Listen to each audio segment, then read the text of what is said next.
কংগ্ৰেছ দল খালী হ'বলৈ গৈ আছে মইনী সমষ্টিত আৰু ৰাইজৰ দল প্ৰায় খালী হ'বলৈ যোৱা এটা পৰ্যায়ত এতিয়া যিসকল ঘূৰি আছে এতিয়া এজন মানে ৰাইজৰ দলৰ কেণ্ডিডেটৰ লগত এজন ঘূৰি আছে সেইটো ৰাইজে এঘৰীয়া কৰা তেওঁৰ নামটো মানে অমলান তেওঁ ঘূৰি আছে ৰাইজৰ দলৰ প্ৰাৰ্থীৰ লগত তেওঁ বেলেগৰ মানে বিয়া পতা এগৰাকী মহিলাক তেওঁ পলাই লৈ গুচি আহিলে বুলি এটা ৰাইজে এতিয়া এঘৰীয়া কৰি ৰাখিছে এতিয়া গোটেই গাঁওখনে মানে নাই তেওঁৰ লগত আৰু সেই তেনেকুৱা কেণ্ডিডেটৰ লগত তেনেকুৱা মানুহবোৰ ঘূৰি আছে সেই কথাবোৰ মানুহে চাই আছে কোনে কাক লৈ ঘূৰিছে কোন ক'ৰ হয় কোনোবা কেণ্ডিডেট আহিছে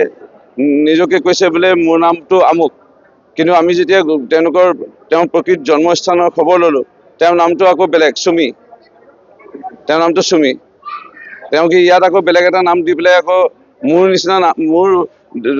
ধৰণে বা মোৰ দৰে নামটো তেওঁ এটা প্ৰচাৰ কৰি পেলাই সস্তীয়া ৰাজনীতি কৰিব বিচাৰিছে সেইকাৰণে ইয়াত ফাঁকিত ৰাজনীতি কৰি পেলাই ইয়াত মইনী সমষ্টিত লাভ নাই মইনী সমষ্টিৰ ৰাইজ স্বাভিমান আছে মইনী সমষ্টিৰ ৰাইজৰ আৰু সঠিকভাৱে সঠিক জনপ্ৰতিনিধি এজন বিচৰা ৰাইজে জানে আৰু সেই ৰাইজে বিচাৰ কৰিব সেইকাৰণে ৰাজনীতি বিভিন্ন ধৰণৰ চলি আছে চলিবই কিন্তু শেষ আহি কোনে মানে সেইটোহে লক্ষণীয় হ'ব যিটো সমাজ মাধ্যমৰ সাধাৰণতে কৰ্মীসকলে কয় কোনোবা দুই এটা মানে পৰ্টেল চেনেল বুলি ক'ব পাৰি আংশিক সংবাদ মাধ্যমৰ কৰ্মীয়ে মোৰ বিপৰীতে অপপ্ৰচাৰ কৰিব চেষ্টা কৰিছে তেনেকৈ আজি নহয় তেনেকৈ আগতো কৰে কিন্তু কেতিয়াও মই একো ক্ষতি কৰিব পৰা নাই থলুৱা ভাষাত ক'ব গ'লে নোম এটা ছিঙিব পৰা নাই সেইকাৰণে তেনেকৈ নোম এটা আজিলৈকে ছিঙিব পৰা নাই আৰু ছিঙিব নোৱাৰেও মই আগতে কৈছিলোঁ আগত ক'ব বিচাৰিছোঁ কংগ্ৰেছৰ এটা সময়ত ভেটি আছে তিনিবাৰকৈ ৰূপমকুৰ্মী জিকিছিল মোৰ মাতৃ মই চাৰিবাৰকৈ জিকিছিলোঁ সেইকাৰণে কংগ্ৰেছৰ অলপ হ'লেও সংগঠন আছে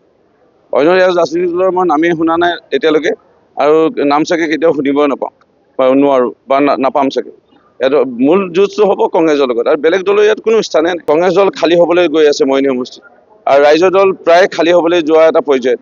এতিয়া যিসকল ঘূৰি আছে এতিয়া এজন মানে ৰাইজৰ দলৰ কেণ্ডিডেটৰ লগত এজন ঘূৰি আছে সেইটো ৰাইজে এঘৰীয়া কৰা তেওঁৰ নামটো মানে অমলান তেওঁ ঘূৰি আছে ৰাইজৰ দলৰ প্ৰাৰ্থীৰ লগত তেওঁ বেলেগৰ মানে বিয়া পতা এগৰাকী মহিলাক তেওঁ পলাই লৈ গুচি আহিলে বুলি এটা ৰাইজে এতিয়া এঘৰীয়া কৰি ৰাখিছে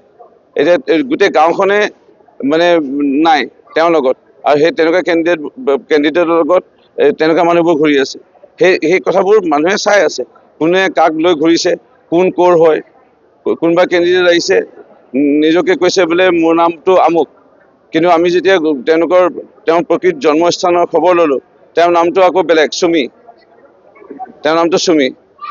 তেওঁ কি ইয়াত আকৌ বেলেগ এটা নাম দি পেলাই আকৌ মোৰ নিচিনা মোৰ